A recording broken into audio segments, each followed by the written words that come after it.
Sairastan tyypin 2 diabetesta. Sairauteni todettiin jokin aika sitten. Tunsin itseni väsyneeksi ja haluttomaksi.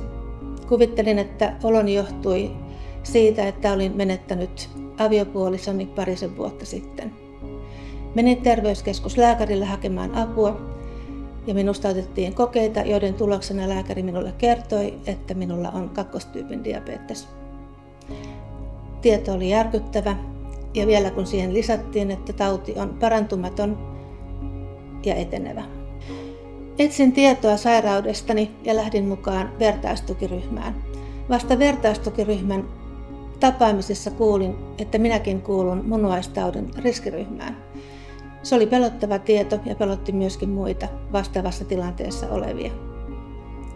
Tieto on todella tärkeä, koska silloin osaa vaatia verikokeita ja virtsakokeita ja myöskin ottaa huomioon omissa elämäntavoissaan munuaisterveyden vaalimisen ja tukemisen.